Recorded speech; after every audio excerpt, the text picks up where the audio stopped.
Hello guys! Good afternoon! Mangal daw tayo manan. Mangan tayo manan. Obrahan tayo kundi mangan.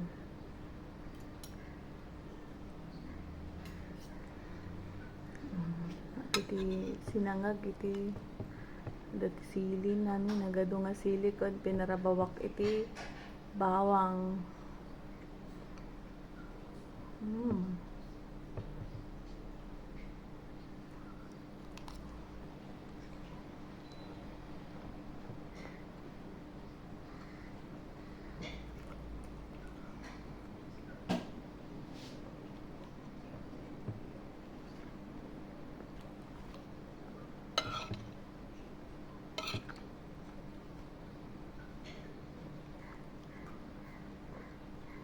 Sarap.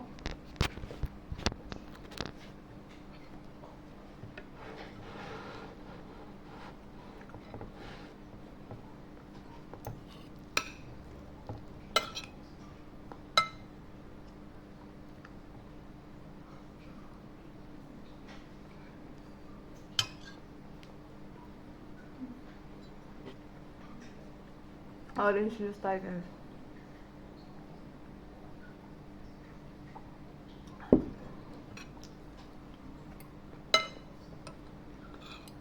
Ang hang ng sili. Sarap. Namamiss kong kainin. Balbakwa. Dinakdakan o kaya adobo.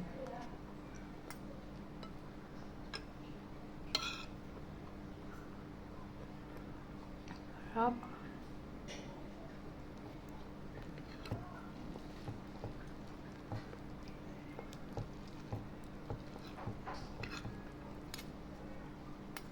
Paulit-ulit lang naman na ganito yung kinakain ko. Hindi naman ako magsasawa kasi yun talaga yun dito eh. Ito yung alam kong lutuin eh. Kasi kakain pa sa labas. Magluto kung anong meron dyan, lutuin ah.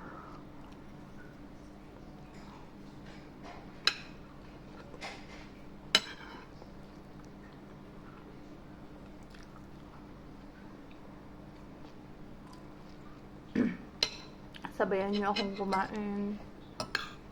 Matakam ang matakam.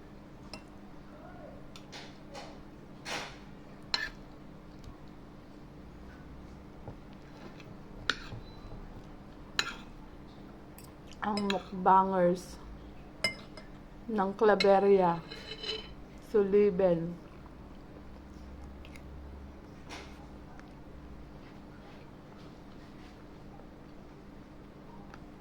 Actually, lahat naman kami mukbangers eh.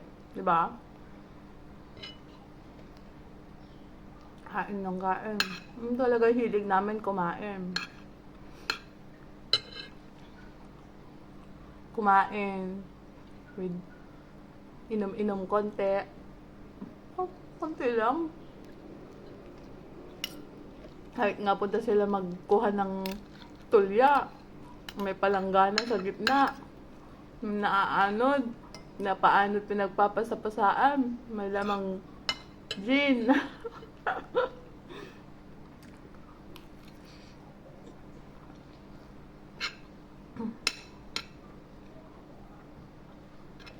At least wala naman kang napeperwisyo. Wala kang naapahang tao. I enjoy lang.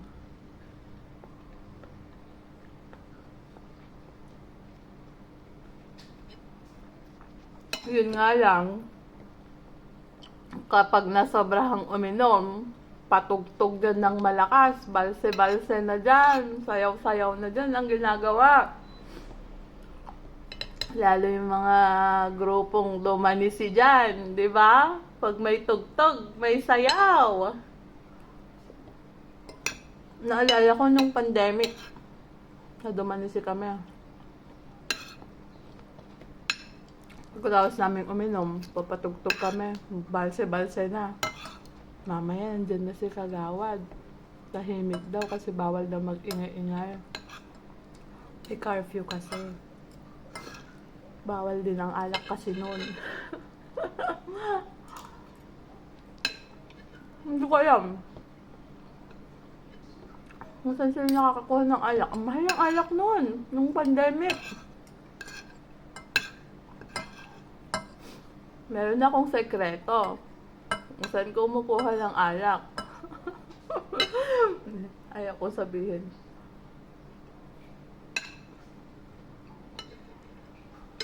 Mamamaya ilantad mo. Kung saan nagsusino ang nagsusupply ng alak.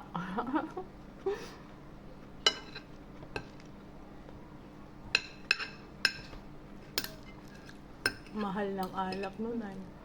Kahit kamahal nun, wala pang gaanong trabaho nun, marami pa rin nakakabili ng kamahal na alak, makainom lang.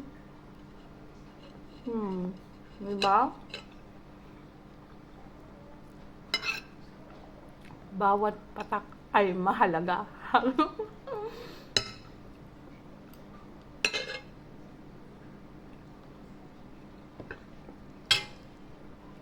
Grabe nun.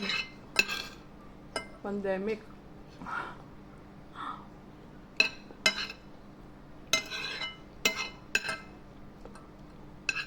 Bawal ka pang pumasok sa barangay to barangay.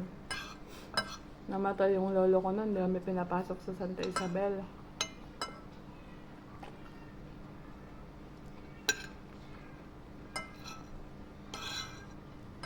Higpit ng Santa Isabel.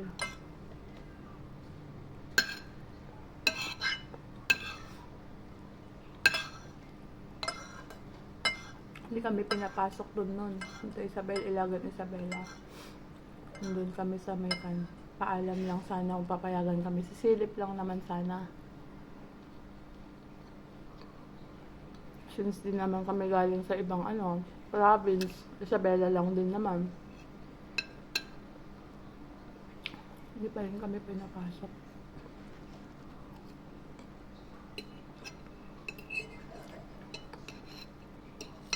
Yung gabing time lang namin na pumunta kasi masyado kaming busy lahat.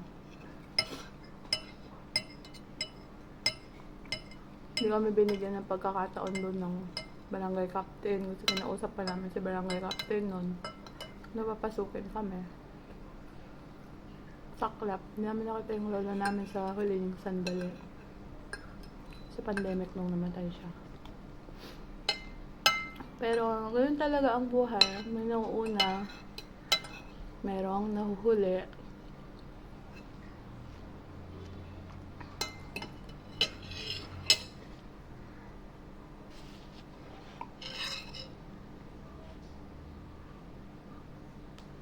Tapos, hindi ko na mamalayan. Ubos ko na pala. Sili na lang natira. Bye guys! Ang senti-senti naman ng kwento ko. Dapat pala ibang kwento dapat masaya, no?